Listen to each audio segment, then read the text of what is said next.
like to welcome everyone. Kumusta kayo? Welcome to our first ever Career Talk Thursday.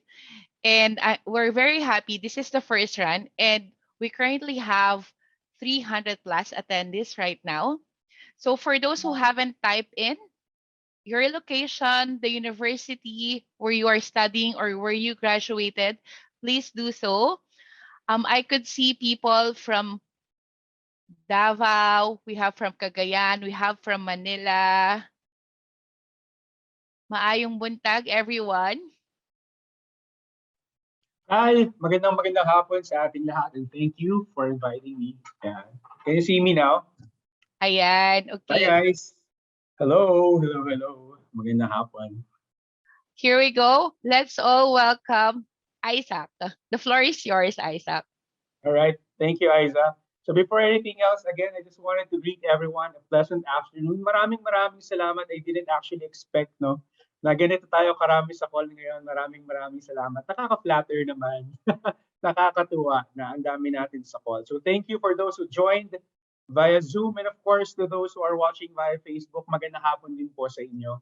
Nagulat naman ako kasi nung sinabihan ako na Isaac, ito lang yung number na inaasahan natin. Actually, that number in my head was actually tripled. So maraming salamat sa inyo. And I'm very glad that you're interested to know our story and of course to know more about AboitizPower in this afternoon's session. So since nakita ko kanina, no, by the way, thank you Isa for the introduction. Nagulat ako, may ganyang introduction pala. No? Pag natin isipin niya, I'm just Isaac for this afternoon. Your friendly career advisor, I guess. No? So ganyan na siya. Okay, so by the way, Isa is my alter ego. No? Pangalan ko yan pag umorder ako ng kape. Isa lagi yung pangalan. I don't know, siguro baka kasi magkalapit sa Isaac, no, Isa. So yan ang aking second name, just to share.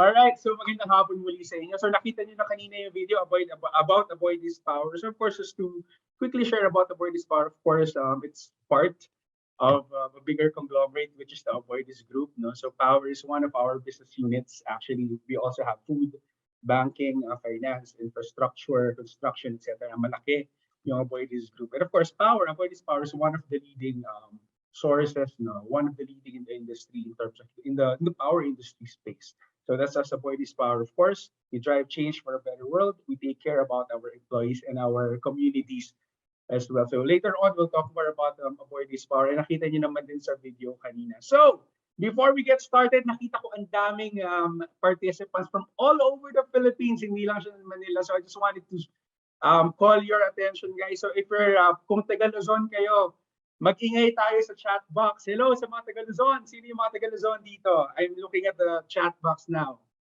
All right? Magsabi lang kayo, me, hello, favorite emoji, whatever.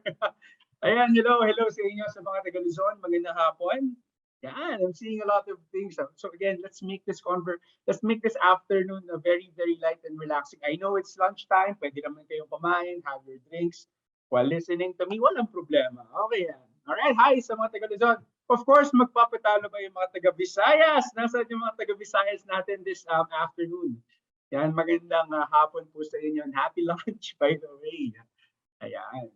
Hi, Visayas here. Hello.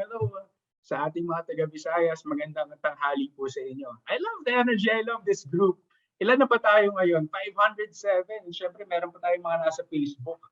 Yan, magandang tanghali. And of course, magpapatalo ba all the way from Luzon, Visayas, at syempre, nasaan na yung mga taga Mindanao? Hello, wow, yan, sige. Sige, okay, mahiya. Let's make our chat group very, very interactive para mabuhayan tayo this afternoon. Alright, so hello sa mga taga Mindanao. Okay, so I think okay na tayo. No? So just to quickly proceed with the session this afternoon. So before we get into my talk, magkakaroon tayo ng konting icebreaker dito. So ito favorite ko itong ginagawa, hindi lang sa mga talk, but of course in some teams. Natutunan ko to sa thesis advisor ko, di ba? Meron ako mga dinadala pa rin hanggang sa corporate world. So anyone familiar with cocology? But basically, this is a study of the mind. Merong mga books about this if you are interested to know. May mga nabibiling books. So basically, it's just a simple question, a situational question, and afterwards you're going to choose certain choices, and then afterwards we will interpret yung mga choices. So basically, kokoro This Japanese word is actually study of the mind and study of the mind. So titingnan natin kung nasaan kayo ngayon, ngayong hapon. So before we formally start the talk. So okay, so ito yung situation, no? So meron daw, so basically papaikliin ko na lang, no? So imagine niyo nasa kwarto kayo, nasa bahay niyo kayo. Meron daw biglang dumapo na bluebird na kulay asul na ibon. No? Tapos hindi siya umaalis. No? Nandun lang yung ibon na yun. And every time, no, every night, nag-change ng color itong ibon na ito. Okay, so yung unang araw, nagbago siya ng kulay. Pangalawa, nagbago ulit siya ng kulay. On the third day, naging, tawag dito, naging red siya. The fourth day, no, nag-iba rin ng kulay, naging black. So, question ngayon natin is that, imagine that you're in that situation. Sa tingin ninyo, ano na yung kulay? Ano na yung kulay ng ibon on the fifth day? Ayan. Alright, ready? So, ito yung choices ninyo ngayon. Okay? So, sa panglimang araw ba, ang ibon ba ay hindi na siya nagbago ng kulay? Black na lang siya? Yung ibon ba ay bumalik sa original na kulay niya, which is blue? Okay? So, yung isa is that, naging white ba siya? Naging white ba yung ibon sa panglimang araw? Or naging gold ba yung ibon? Alright, I'll give you 10 seconds to think.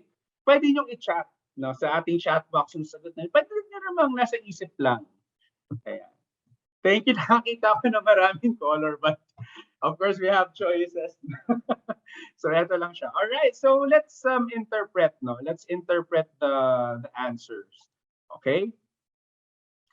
So the bird that flew into your room seemed like a symbol of good fortune, but suddenly it changed color, making you worry that happiness would not last. So basically, your reaction to this situation shows how you respond to difficulties and uncertainty in real life.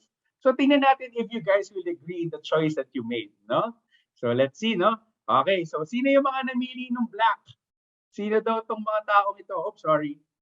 Okay, so ibig sabihin, pag black yung pinili ninyo, kayo daw yung the type of person that you tend to believe that once a situation goes bad, hindi na daw siya bumabalik sa normal. Ganun ba yun? But of course, if this is your thinking, can get any worse though. But remember, for these people who've actually chosen black, no, wala namang problemang hindi natatapos. There's no rain that doesn't end and no night so dark that there's no dawn the next day. So may pag-asa pa rin. All right, so that's your answer key, no, for those who have answered black. Huwag kayong malungkot, this is just a style, parang pulse, no, kung paano kayo nagre-respond sa situation na to. Don't be sad. May nakita ako nag-send ng sad face sa chat box. All right, so para naman sa mga namili ng blue, sino ito? Meron ba namili ng blue? All right, so kung ito yung pinili ninyo, you guys tend to believe that life is a mix of good and bad and it doesn't pay to fight against reality. So basically, kayo yung mga nag-accept ng adversity calmly and let things run their course without undue stress or worry. No? So basically, this outlook helps you ride out the waves of adversity without being swept away. Yeah, so ito yung mga kalmado lang. Ride with the flow, ride with the waves. Yeah, so ito daw, kayo daw yung mga tipo ng tao na ganito, mag-embrace ng change or uncertainties in life. Alright? So, ayan yung mga blue. Para naman sa mga namili ng kulay na ito, na mga namili ng white. Sino yung namili ng white? Yan, tama, chill lang. Chill lang tayo. Alright, para sa mga namili ng white, just chat kung kayo yung mga namili ng white. So basically, kayo naman is yung mga tao hindi kayo nagsasayar ng oras to fret or mag-isip ng matagal pag meron ng especially mga crisis na. You actually feel better that you already cut your losses, no, and look for another route to your goal. Kaysa naman mag-isip kayo kung ano ba yung mga pwedeng mangyari. So ito yung mga mabilis umaksyon. Tingnan natin, is there another way? Meron bang alternative route for us? Yeah, so kayo daw yung mga tao na yan. Okay, proactive. Tama. Pwede naman, no, mga proactive. Siyempre last, no, sino yung mga pumili ng gold? Sabi nila sa panglimang araw, ang ibon ay naging gold. Ayan. So ito naman, you don't feel any pressure right now. Etong gold, no?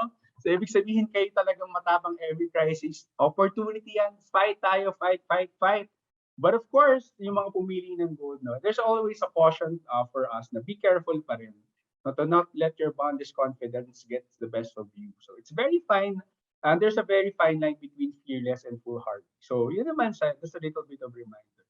Okay, so thank you for participating in our quick apology. Na all gold. Jeez, why? Nakakatawa basahin yung mga comments ninyo. Alright. So, yeah. So, basically, no. So, isa ko na naman ang connect niyan for this afternoon. So, basically, no, nakita natin at the very least a pulse check or a gauge on how we actually embrace changes or uncertainties in life. Because I think it's quietly related to our topic today. No, kasi makikita natin, no, nakikita nyo nga yung topic na is that getting to know yourself and find purpose in your career after graduation. No? So basically, this part of our life, no, is also a change for us. So meaning to say, pag may change, sometimes iba may discomfort, may fear and all. So kaya natin ginawa yung activity na yun is to check, no? So bilang nandito tayo sa stage na to, I think para dun sa mga fresh grad or sa mga kakapasok ng bagong trabaho or sa mga fresh grad, you are about to enter this phase of your life. There is change, there's uncertainty, merong takot, no? Kaya natin ginawa yung Cocology na yun just to check paano ba kayo nagre-respond. If you agree, chat nyo nga sa chat box kung nag-agree kayo dun sa mga pinili ninyo. It's okay if not, it's okay if yes. Basta ibig sabihin tama yung Cocology. No? So ibig sabihin, ganito kayo, no? Ganito kayo nagre-respond sa uncertainty. And again, the topic for today is a little bit, hindi a little bit, it's actually related to that. No? Paano tayo nag-a-adjust dito sa mga changes na to. Alright, grabe naman yung hindi agree kasi hindi nga pinili. Huwag kang mag-alala, darating din yung time na pipiliin ka rin. Ayan, alright, so just to proceed, no? Okay, so before we start the in-depth no, dun sa ating sharing, I just wanted to share with you my career timeline. Okay? So I actually graduated, no, wait lang, ayaw niya. Okay. Ayaw na yata akong pagsalita. Eh. Okay, so I actually graduated in 2013 no, from the University of the Philippines. And I took a Bachelor of Arts in Communication, no, sabi nga kanina ni Isaac sa introduction. And I landed my first job after 2, 3 months of graduation. No, syempre may pressure yan, di ba? Yung mga batchmates mo, oy, saan ka nagtatrabaho? May trabaho ka na, oy guys, may trabaho na ako. Di ba? So syempre na-pressure ako ng konti. So sabi ko, tama na ang pahinga, magtrabaho na tayo. But this was in 2013, guys. So I think the year was very, very different back then. Okay, and then landed my first job in corporate communications in PJ Lewillier. So basically, no, para mas makakilala nyo kung sino ba yung PJ Lewillier Income, this is actually the company behind Cebuana Lewillier, another pawn shop. So yun yung unang work ko as a corporate communication specialist. So basically, I handled events, I handled media relations, and I handled sports management and digital marketing during that time. And of course, syempre, darating ka na sa time na yun na I actually lasted for almost 3 years in the company. Pero syempre, may mga bagay na minsan may isip ka, you need to reassess yourself. So what I did after that, actually nagpahinga ako for a bit, no? Nagpahinga ako for I think certain months. And then by 2016, I joined Smart Communications, one of the leading telcos in the company, in the country, sorry, in the country. I joined Smart Communications, and this is actually the first time that I was exposed in HR. So nagtataka kayo from corporate communications and then from HR. So I handled recruitment, marketing, and employer branding during my time in Smart. But you know, the journey with this company is very, very quick. So after this, by 2017, sabi ko, maybe HR is not for me. Sabi ko ganun. So naisip ko, baka I need to go back to my original goal na hindi lang Corpcom, I want to excel in marketing. So I joined the Covenant Car Company in 2017. So after a year in Smart, I joined the Covenant Car Company. So actually, this is the company naman behind the dealership from MG, Volvo, and of course, Chevrolet. Yan. So sila yung may hawak ng company, ng mga brands na yan. So I joined that company naman handling PR and digital. So sabi ko, okay, so Corpcom, tapos HR, tapos balik ako ng marketing. Sabi ko, baka para dito talaga ako, para sa marketing talaga ako. Ayan. But then again, I realized something. I think something is lacking. And then that point, I realized maybe it's not marketing really. The hardcore marketing is really not for me. So guess what I did? I jumped back to HR. I was offered a role in Avoidance Equity Ventures. This is my first stint in the company. I joined in 2017 in Avoidance Equity Ventures as engagement and communications officer for AEB. So basically the holding company of the organization. So nakikita nyo, no? So I think may nakikita na kayong pattern, no? Na mamaya pag-uusapan natin yung pattern na yan. So 2017, nag-join ako ng AEB, Board Executive Ventures as HR. So nakita nyo, so sabi ko, maybe I'm not ready for marketing, baka I'm built for something else. So sabi ko, why not go back to HR? Okay? So during that time, I na-feel ko na, yeah, maybe I'm built for HR. You know, talking to people, helping them be engaged, creating events for them. So sabi ko, maybe this is my calling. All right. But of course, sabi ko during that time, even you're having fun, there are things that you actually reassess, try to reflect, step back and reflect, ask yourself. In 2020, before lockdowns happened in the country, I actually left the group. Lumabas ako ng Aboitiz group and accepted a role with Jollibee Foods Corporation as culture and engagement manager for global and the regional HR teams. So for almost 3 years with AEV, I left and I joined Jollibee Foods Corporation. Of course, there are certain point in your life na meron ka pa rin hahanapin. You want progress, no, you want to learn something else. So I decided to leave muna the group and then join JFC. No, but then again, sabi ko nga, it's a realization. But sometimes, meron ka pa rin kahanapin, meron ka ulit mga bagay na itatanong sa sarili mo. So after I asked those things to myself, before 2021 happened, I went back to the group. And now with AboitizPower, specifically with the Avoidance Renewables group.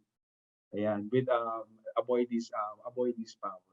So what is the trend? No? What is the story that I want to share with you guys this afternoon? So since we're talking about finding your purpose, what are the things that we need to do after graduation?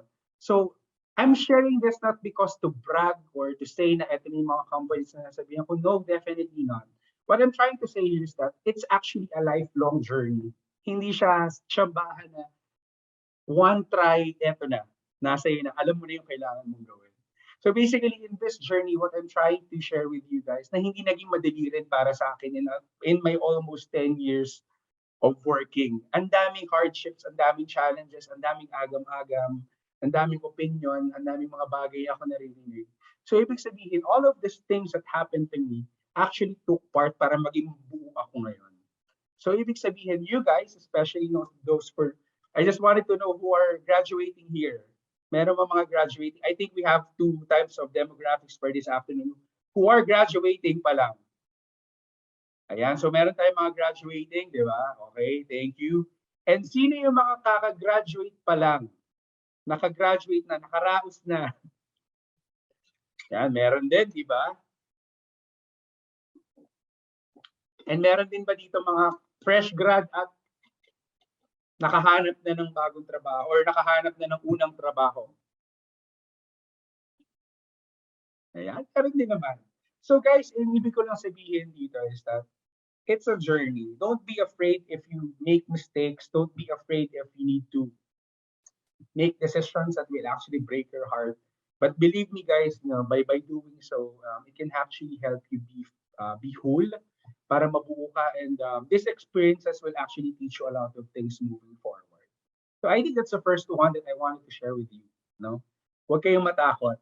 Kumaba man, siguro, ang dami nyo nalipatan, ang dami nyo moves na gagawin. It's actually part of the journey. No? Para makilala nyo lang yung sarili nyo. And it will actually help you look for your purpose moving forward. Ako, nakita nyo, from Corpcom, sabi ko, gusto ko to.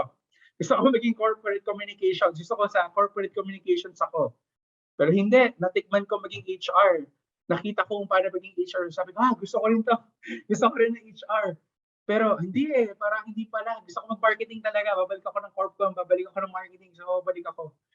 Tapos nandun na ako, hindi, parang HR pala. HR pala yung gusto ko. So hindi ang ibig ko sabihin, hindi ko sinasabi na maging magulo yung isip nyo.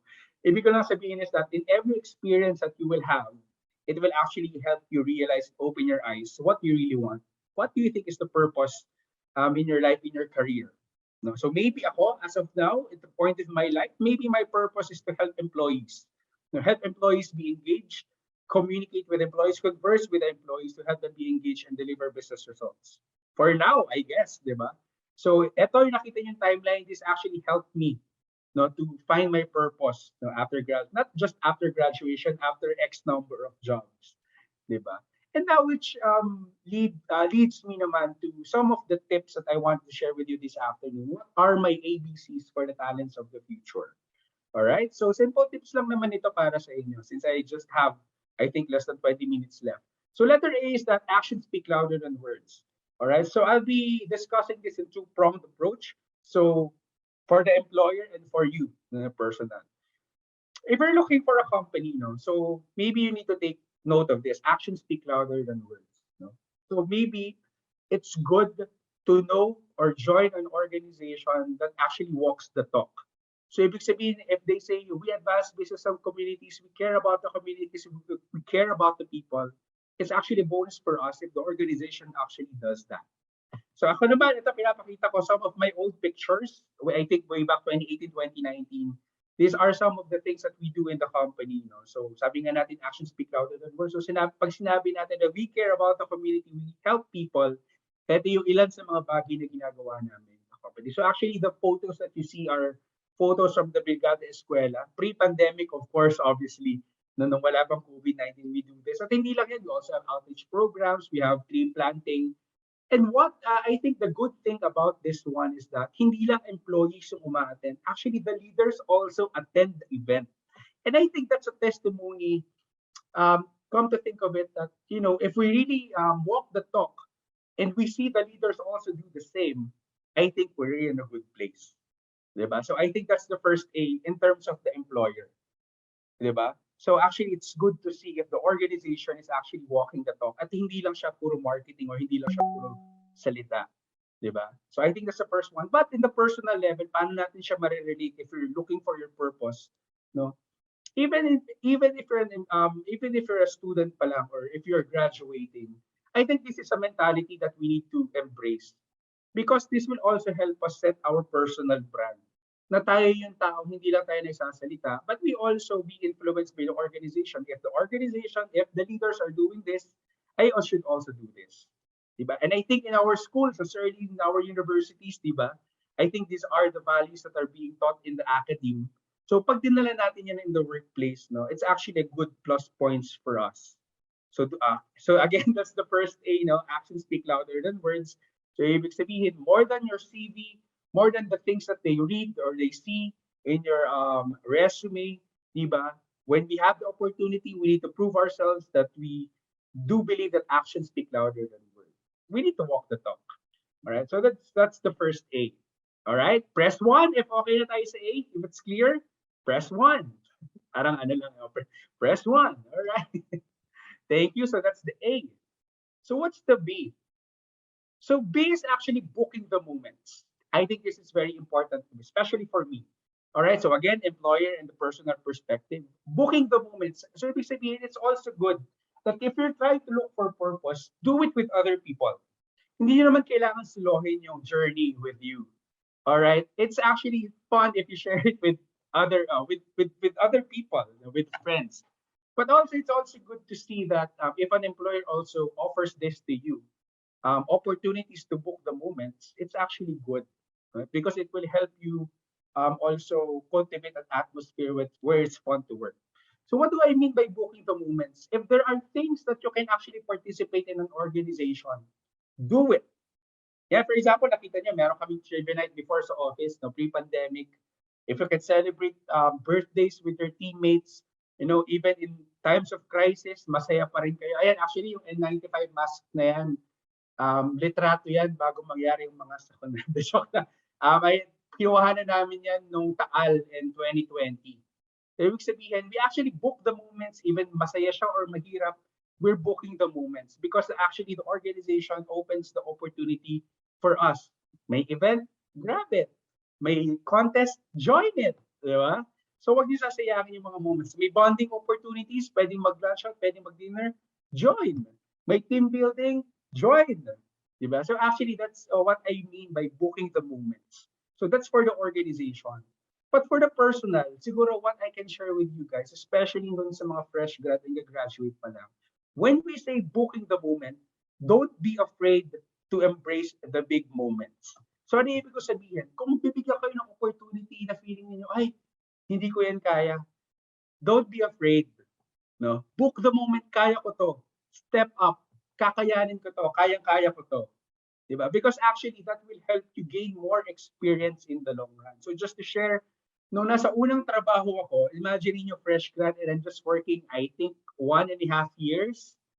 So, binigyan ako ng big project ng management. They asked me to handle a nationwide campaign. So sabi ko, oh my God, I'm just a fresh grad. Hindi ko to kakayanin. Baka, sabi ko, ma'am, sir, baka kailangan niyo ibigay ito sa supervisor ko or sa manager. No, you will handle it.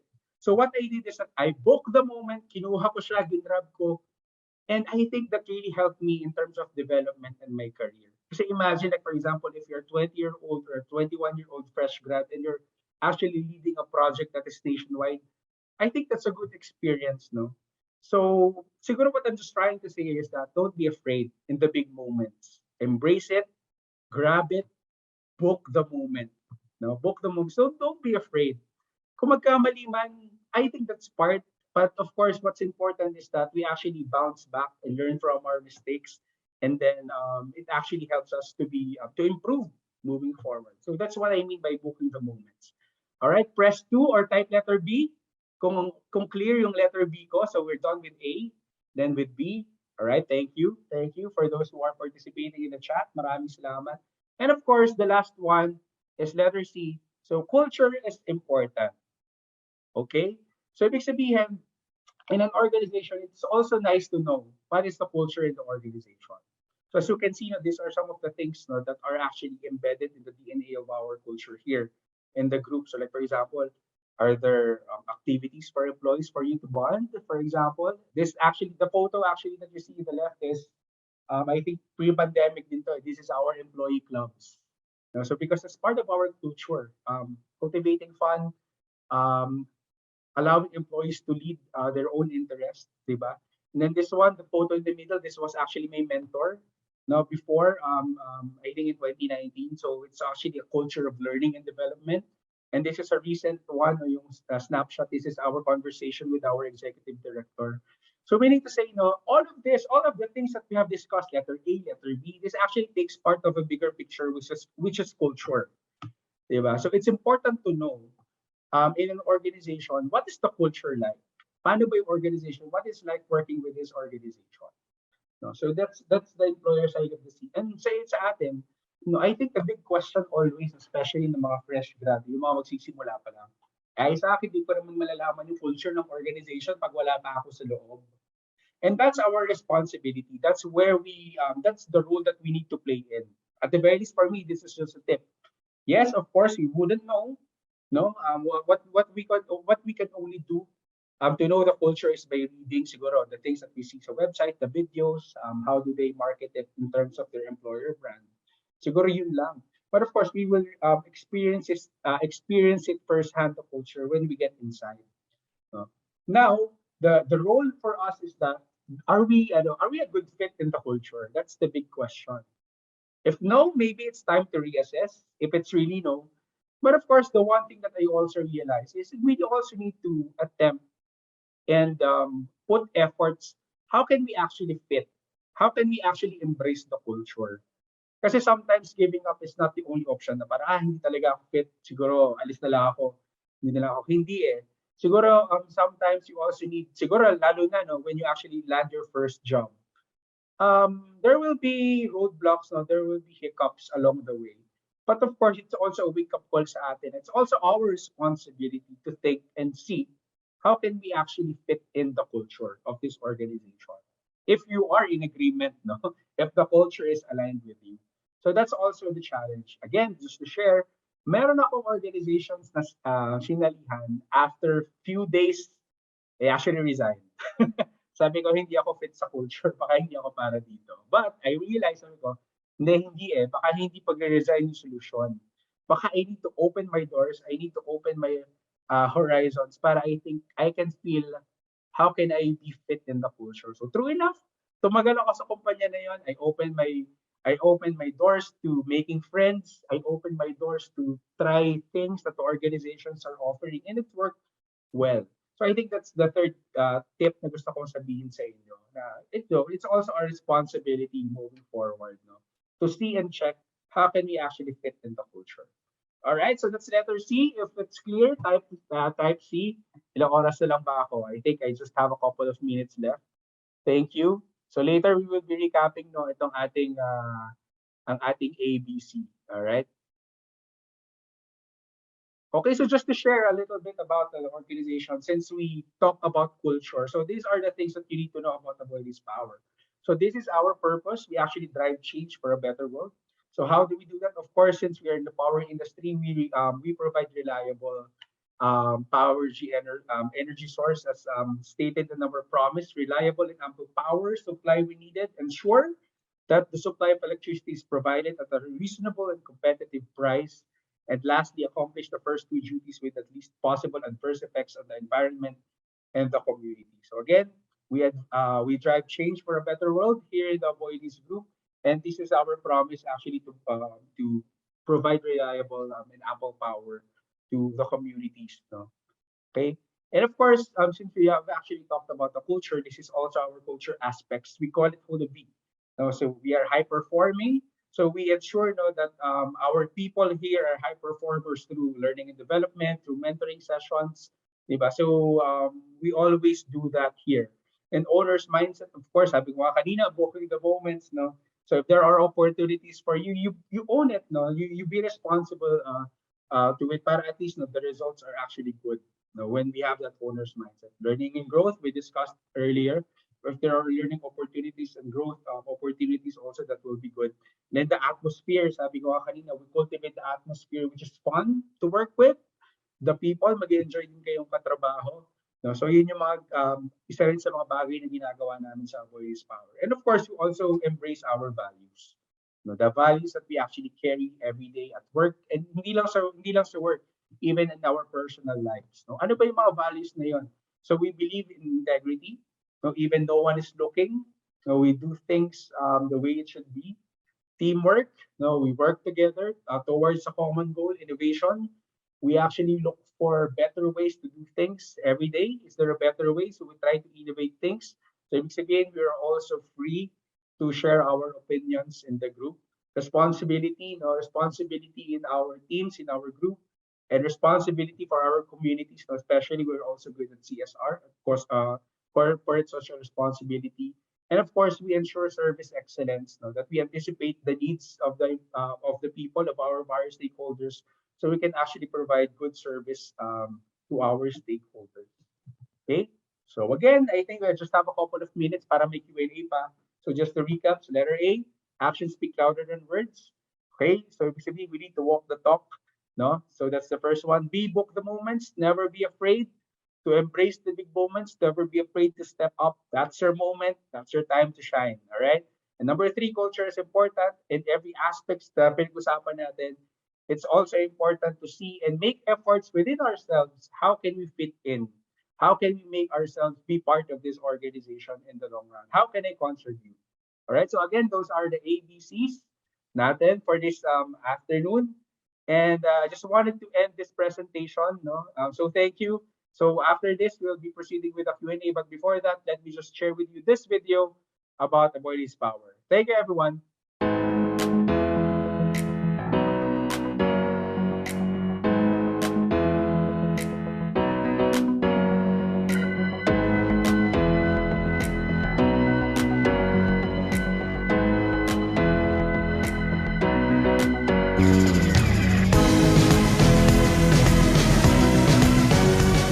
As part of the Aboitis Group, we share the same purpose, to drive change for a better world. In AboitizPower, our mission is to provide reliable, reasonable, and responsible power. This is our ABC. In AboitizPower, we fulfill our mission through our culture. Our one AP culture. The foundation of our culture is our values. And we seize every opportunity to live our values.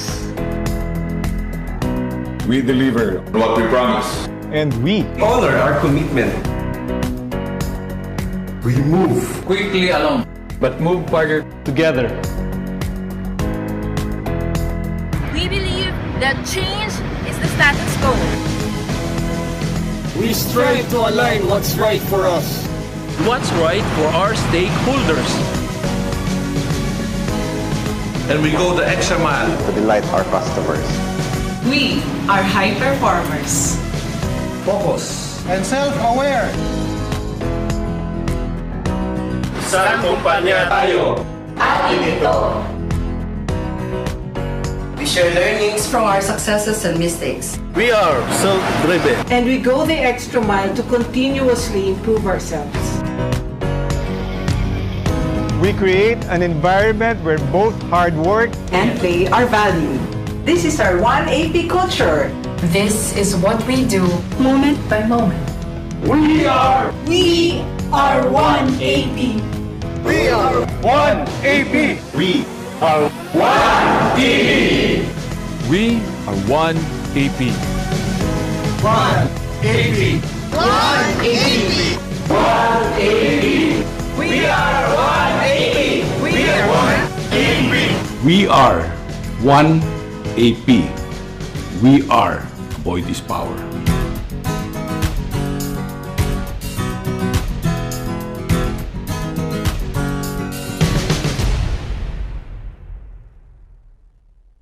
Hi everyone, I'm back. So that formally ends my presentation. Maraming salamat, and also thank you to Prospel for inviting me and to the AboitizPower HR team. Thank you, and maybe we Thank can you, exchange some questions. Isaac. Oo, Yep. don't leave yet. Yeah. Don't Huwag mo leave na yung yet. magkwentuhan pa tayo. Yes, we still have some Q&A here. So before we go there, so I'd like to ask our graduates, our viewers, did you guys learn or did you guys get to know yourself and find your purpose with the pointers, the ABC that Isaac provided? Yeah, and type yes, please. Sana naman Ayan. nag-guess, di ba? Oo. Meron Para naman. alam Thank you, talaga thank you. natin kung nandyan pa sila. Ayan, thank you, Oo. guys. And I can also see some graduates, Jasper Paulo Hementiza and Irish Daniel Centeno, who had been raising their hands. Yeah, so if you could type your questions for this too, please do so. We have very good comment here from Megan. Yes, very helpful po yung mga binigay ni Sir for us. Wow, Sir Isaac. Thank you, guys. Yes po, thank you. All right. I also like to introduce guys, AboitizPower Talent Attraction Manager, Francis. Francis is still here, right? Yeah. Can we spotlight Francis also? Hi, Francis. Yeah, Teen, can you help me spotlight? You have to turn on your camera, Francis, please. Yeah, then I'll ask Teen to help me spotlight. I don't know, I can spotlight. All right, guys. Yeah. So imagine we have actually two representatives from AboitizPower to help us with your questions. So take advantage, guys. If you have any questions about career, yan, please do so. Please ask question. Let's answer some here. Do we Okay, have so questions, Aiza? yeah, we have two questions so far. So I am a graduating psychology student and expecting to graduate this year. I want to ask lang po, what are your tips that you could share? Kasi gusto ko po sana magkaroon ng career opportunity with HR para close pa rin sa course ko. I am very nervous about my future and what lies ahead of me. Ayan, so let's hear it with Isaac for some tips and maybe with Francis as well. All right, so maybe let me start. No? So thank you for that question. I guess wala namang problema. No? If like for example, if you're graduating and then you're thinking of landing a job that actually is close to your course, I don't see any problem with that. So if that's what you want, I think that's okay. No, but of course there are times, no, and I think you will experience this na after you graduate and try to look for a job. Sometimes kasi when you actually fully understand the context of each work and you sometimes discover something else, you will try to think and reassess and ask yourself, is this really what I want? No, but I'm not saying that don't go that path. Walang problema doon. Basically, walang problema kasi I think that's the point of the course that we took in college, di ba? So sabi natin, ito yung course ko, of course, I want to apply this in the real life. So I guess walang problema doon if that's the case. But siguro the tip that I want to share with you is that don't also be afraid of trying something else if that is something that you want to consider. For example, ako, I I graduated communications, 'di ba? So syempre anong in-expect ng mga tao pag comms ka? So dapat nasa stasyon ka, dapat broadcaster ka, dapat nagbabalita ka. So that's the expectation sa amin. So syempre hindi naman. So nakita niyo the first job that I have is in the corporate. Actually, ang pinaka gusto ko talaga after graduation, gusto ko talaga maging teacher. Pero syempre hindi siya. Kasi ganun nga, the journey, nalaman ko that there's actually a lot of opportunities outside. No? So sabi ko, maybe teacher, maybe soon. Maging broadcaster, sabi nila, Atom Araulio daw. Pero ewan ko, hindi ko alam dahil siguro, na-haggard na ng konti, baka hindi na. Pero I tried something else.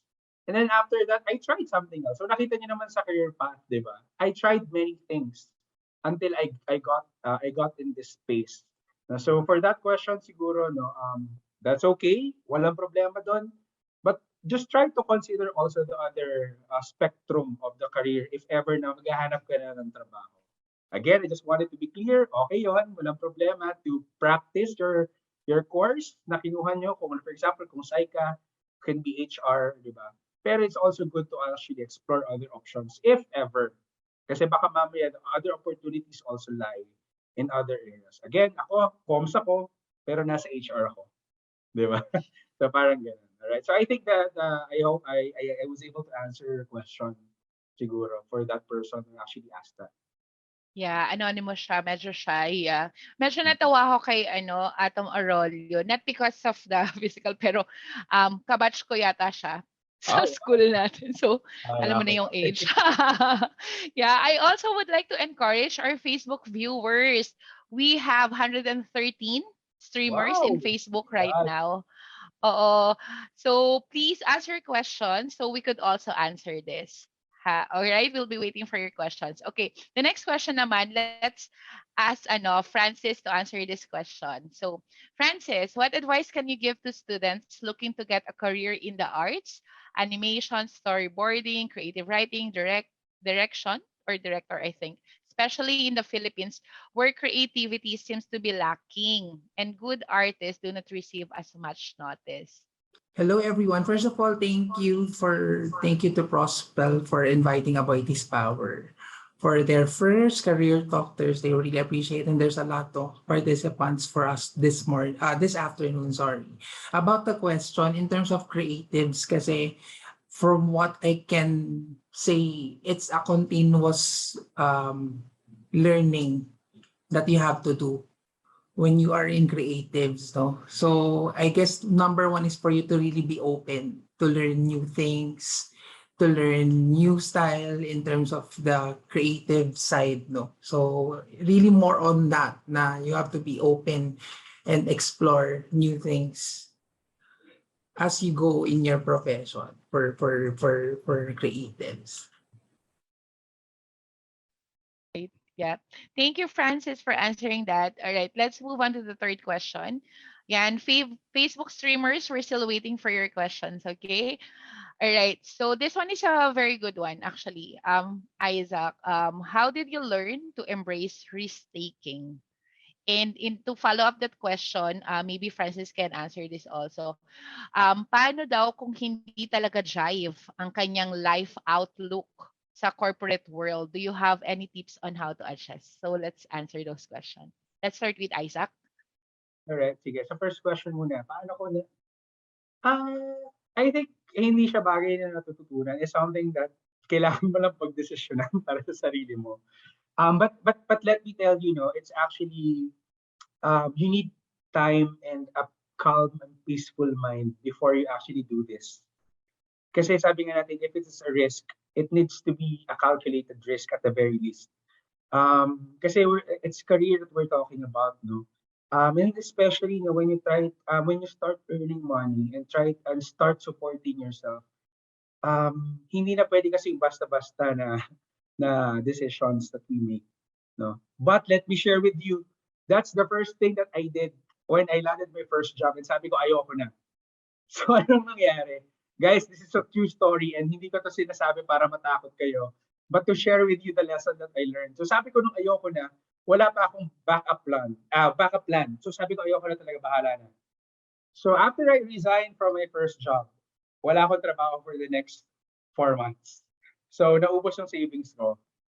So sabi ko, buhay ko naman to eh. So this is my decision. So I need to take that risk. But sabi ko nga, that's a risk you decided. Pero what I've learned from that is that, sabi ko, okay, so sabi ko, ang sarap pala kasi adrenaline, di ba yung adrenaline mo, yung excitement, resign ako, bahala na, YOLO, di ba?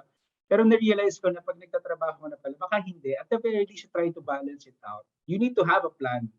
Again, sabi ko nga, you need to have a clear mind, a calm heart, para gawin yun. Hindi ka lang galit na galit. Ayoko na, pagod na ako, aalis na ako. Hindi siguro. Kasi it's a different story when you're trying to make a living. Diba? So, natutunan ko siya. Hindi ko natutunan yung risk-taking. Natutunan ko siyang pagdesisyonan, siguro. But again, sabi ko nga, if you're going to do this, try to calculate and see if ever meron ba akong enough savings, I think, for the next 2-3 months, siguro, to support myself. If I do this, if I shift careers, meron kaya akong lilipatan siguro na medyo malapit-lapit na sa katotohanan pag umalis ako. Diba? Wala ba akong bridges na sinusunog pag umalis ako? So I think those are the things that you need to think before you actually do the risk. Diba? Again, hindi siya something na natututunan. It's something na kailangan mo nang gawing buo yung loob mo. Okay, but then again, have a calm mind, a peaceful heart before niyo siya gawin. Again, risk is not bad, but you just need to be prepared for the consequences. So that's why I think you need to, at the very least, have some calculations. Yeah, welcome to Adulting 101, yeah, guys. Adulting 101, correct. Correct. Hindi na kasi yun yung time na peging baon pa. Hindi kasi ganun eh, di ba? Yeah, and also agree with the comment, calculated risk. Yeah, kaya nyo yan. It's part of growing up talaga. All right. Yeah. So let's have Francis answer naman. Yan. Right. So the question kasi is, paano daw if hindi talaga jive, tama, ang life outlook sa corporate world. I think as mentioned by Isaac, you can really learn a lot from that statement that he mentioned. Ito yung mga bagay na hindi mo talaga siya natututunan. You just learn to really accept, and it's really of a proper mindset. Siguro what I can share is that at this point in your lives, instead of like saying no more often, try to say yes more into situations and to things. Try to just embrace the moment. Based on my experience, there's really fear. May fear talaga at first. You feel na parang, hindi talaga pwede, hindi magja-jive and all.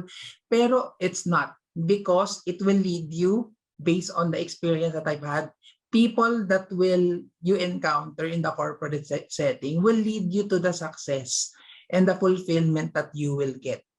So just embrace the moment, say more, say yes more instead of saying no. Yeah, agree. Sabi nga ni Isa kanina, don't be afraid in big moments. O, diba? Medyo dikit-dikit talaga yung mga questions natin. Okay. So now these questions, there's also two here na connected sila. So let me just read them. So, hello sir, when you shifted to a different career path, how did you angle your achievements and experiences from the previous jobs? Like your resume, for it to be accepted, since it's a different career. And then the second one is, how was it like adjusting to your new career? hindi po ba kayo nag-worry na there were many concepts that you do not know or did not study yet? Yan. So let's have Isaac answer these questions. All right. So I think the first thing that you need to know is that attending job interviews is actually not just for the sake of attending job interviews, but it's actually setting yourself.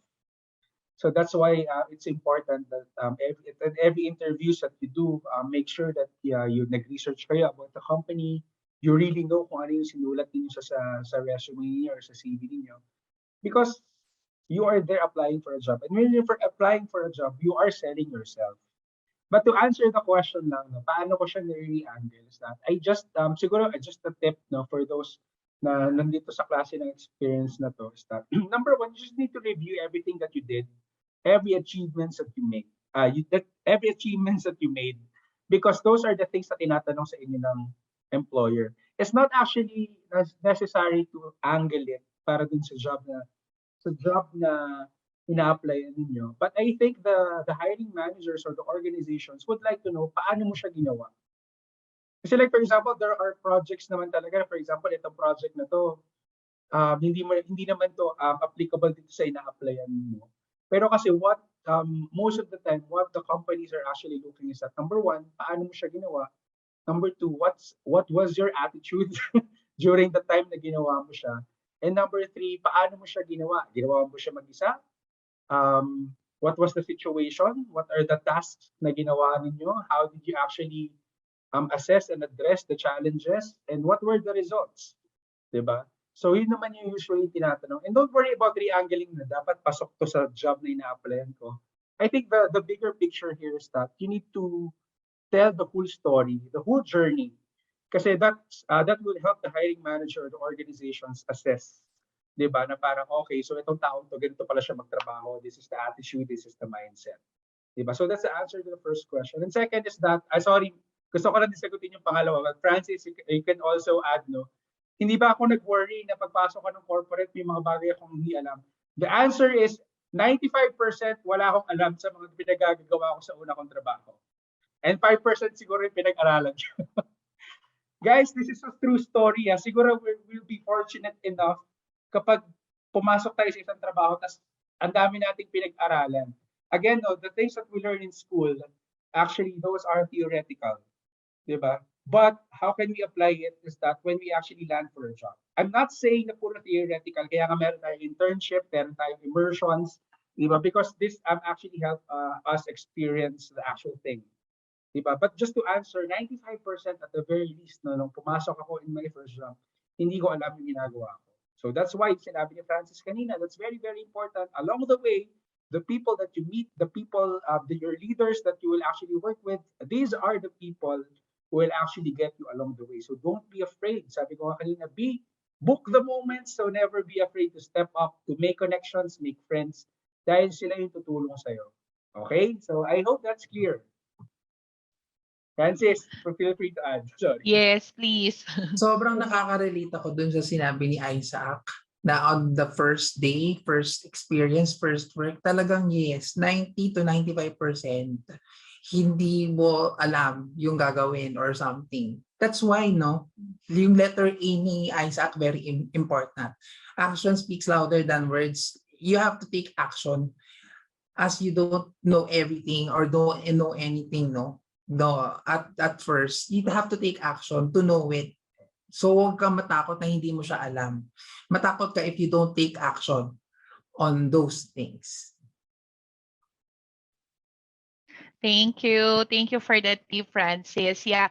And I'd like to answer this question also, Francis, since you're the HR manager. So I want to ask, when applying a job interview to a company and your skill set is not yet ripe, but you're willing to hone and learn it, how do you explain it to the HR? Okay. Actually, it's really more of not explaining. You will really see it to the candidate, the willingness, right? You don't need to explain that. You just make them feel that you're willing to learn, you up for the challenge, diba? I mean, especially with the company that we work with in AboitizPower, it's really a culture of people working together. So, gaya nga ng sabi ko, paulit-ulit, no? The people that you will meet here, they will really help you and be equipped. It's really you being willing to learn and accept the challenges that you will be facing. So, yun. All right. Oh, ayan. So, they will know, I think, yeah. At saka, siguro, nagre-reflect talaga siya on your personality during the Right. interview and all. Yes. So, just have to, be yourself, guys. And yun nga, be confident talaga. Right. All right. So, this one, next questions, yan, medyo related sa personality. Isaac, so, any tips po, how to become a strong person? Yeah, I mean, I can feel these graduates. They haven't been in the corporate world, yeah. And how to be positive din daw whenever we experience making mistakes in a company. Lalo na pag napapagalitan ng mga superiors. Yan, with crying pa siya. Hu hu hu. Natawa naman ako sa how to be a strong person. Strong ba? So I think the tip that I can give you is that, sabi ko nga kanina, when you actually step up in the big moments, it's actually a testament na you're actually committed, you're interested to do the job. But then again, sabi ko nga, along the way, we will make mistakes, diba? So ano ba yung ginawa ko before? So okay, sige, kung nagkamali ako, pwede iyak. Then after ko umiyak, you bounce back. I mean, there's no simple words to put it. Eh. Kung gusto mo magwala, kung gusto mo mag-stress eating, kung gusto mong mag-rant, 'di ba? I mean, these are the things that you can do. But siguro the attitude that we need to have in mind is that after all these things, pagkatapos mong kumain, pagkatapos mong magreklamo, mag-rant, pagkatapos mong umiyak, the thing that you need to keep in mind is that how can I compose myself and bounce back doon sa mga bagay na yun. Pinagalitan ka ng boss mo? Okay, isang instance. Bukas siguro wala na yung galit ng boss mo. Diba? Or baka mamaya after the end of the day, iyain ka na niyo, tara, merienda tayo. Again, that's work. And we cannot avoid those situations. But again, siguro the mindset that we need to have is that how can I improve next time? Paano ko may ensure that I won't be repeating the same mistakes? And maybe from out of these mistakes, how can I improve? Diba? So I think that's the mentality. Hindi naman siya parang ano lang. Okay, mag-alala guys, tao pa rin tayo at the end of the day. Pwedeng umiyak, pwedeng mag-rant, diba? But then again, learn how to bounce forward. And hindi lang siya parang nagkamali ako, pasok dito, labas doon. You need to process it. Diba? You need to process those mistakes. Bakit kaya ako napagalitan? Ano kaya yung nagkamali? Saan kaya ako nagkulang? Diba? And those questions will help you improve next time. Diba? Completely agree. Yeah. And once you guys stand up and realize your mistake, you'll be stronger than ever. Right. So you learn something talaga. Yeah. Totoo yung you learn from experience. In our mistakes. True. Ayan, Francis, this question's naman for you. So, what do HR do when an applicant has an impressive resume but not confident enough in an interview? So, probably what if the applicant is introvert? Or do you have any tips?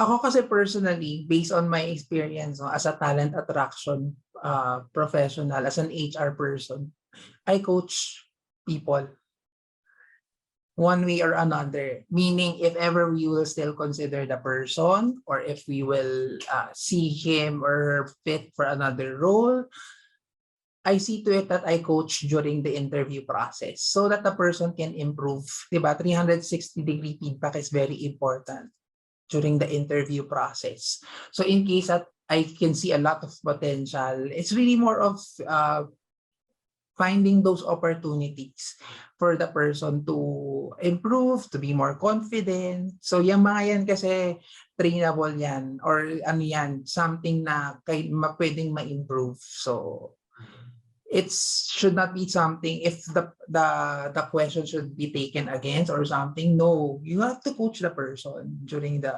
interview process.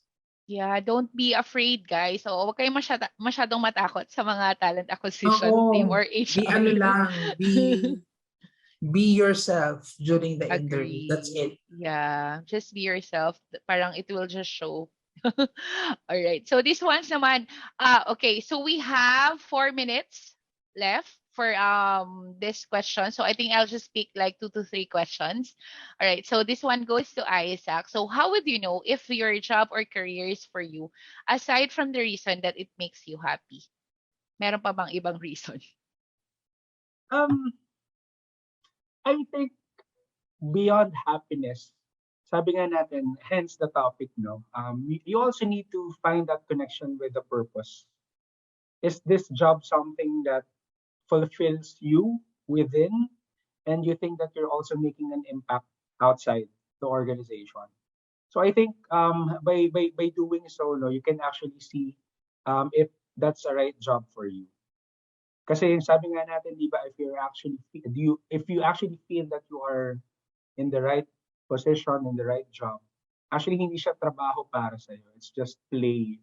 And I actually do believe na gano'n. I'm not saying na syempre pag naglalaro naman tayo, hindi naman full yung energy natin palagi. You will always get tired.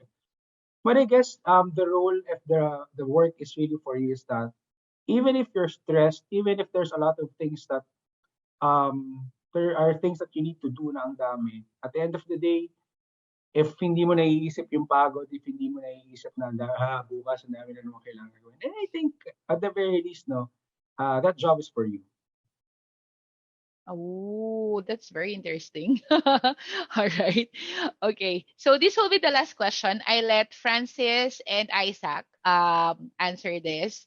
So what will you do if your parents are holding you back or discouraging you to get this certain job after graduation? Jobs that don't really put food on the table, pero you love it and it's your dream job. So this question is coming from a person na di naman po close sa parents niya and scared to open the conversation with them. Yeah, I think he or she is asking for tips and advice. Sige, ihuli ko na si Isaac bilang siya ang ating speaker for today's session. He will give the last advice. But for me, based on my experience, I can strongly relate to that statement na at first, no, yung parents parang baka hindi yun yung gusto for you or all. I think ang pinaka magiging advice ko is just make your parents feel that you like what you would want to pursue. It may not be something na they will find meaningful initially, in the beginning, or baka feeling nila hindi ka magiging successful. It's really more of you proving to them that you like what you're doing. Hindi lang pwedeng like, guys. Pag gusto mo yung isang bagay, kailangan pagtrabahuhin mo yun. You have to, di ba, work hard for it. Di ba? Kasi that go side by side. Pag gusto mo yung isang bagay, kailangan pagtrabahuan mo siya. You have to work hard for it. So that's my piece of advice. So you have to remain firm. It's very important for you to be able to voice out that you really like what you want to pursue. Kasi in the end, in the future, you don't want to cut yourself na parang, bakit hindi ko sabi kay mommy na or kay daddy na gusto ko yun, gusto ko i-pursue yun. You take action on it, then own it. Own it and take action. Thank you, Francis. Thank you, Francis. Ayan. What about you, Isaac? Yeah, actually, this is a very interesting question to end the session, no? Kasi we all know, no, pagdating sa usapan ng mga magulang, medyo nagiging sensitive tayo. No? I think that's a Filipino culture, it's a Filipino thing. So I think the first one is that I totally agree with Francis. Sabi ko nga, no, if there's a moment, if there's an opportunity to prove ourselves, let's do that. But then again, no, I know that the journey will not be easy. So siguro the piece of advice is number one, if there's an opportunity to sit down and have that conversation with your parents, please do so.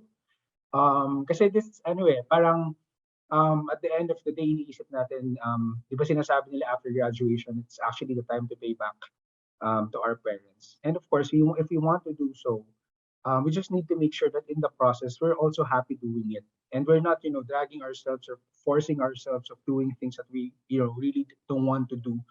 Because at the end of the day, sino ba yung talo sa ganong klase ng setup? Of course, it's you, diba? So I think you just need to find that time, that courage to have that conversation with your parents. And if the opportunity grants you, don't blow that opportunity, and make sure that you will prove yourself na parang you made the right choice, 'di ba? So, and then again, sabi ko nga, of course, parents, most of the time, kaya nila siguro pinipigilan tayo dahil alam nila na there's a better opportunity for you. You can do better. But of course, sino ba nakakilala sa sarili natin kung hindi tayo? Again, if you have that opportunity, grasp it, 'di ba? Don't let that fly away, and then shine in the moment, 'di ba? And then prove to your parents na this will actually work. All right. Grabe, I love this conversations. Yeah, I can't believe that this is just the first week, guys. And thank you so much. I'd like to take this opportunity. Isaac, my alter ego Yeah, also. after you, isa din ako eh. Oo, diba? So, very nice to meet you. The topic that we discussed, very energetic and all. And you could see naman that we hit talaga our maximum participants, and we have 100 plus also in Facebook. So Thank you. we are Thank you, very guys. grateful, and we hope to see you again in the future events of Prospel. As well as Francis. Thank you, Francis, for accommodating me in a very short notice. So That's very, very fine. happy. Yeah. So again, Anytime. guys, thank you. Again, guys, you can visit their profile in ph.prospel.com about this. They have 6 openings currently. So you could see and you could apply, since most of you are graduating this coming June or July.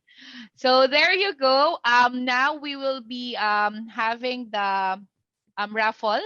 So yeah, let's say goodbye to Isaac and Francis. Yan, Thank team you, by everyone. Thank Spotlight. Thanks, you. everyone. Thank you See you so again. Good luck. much.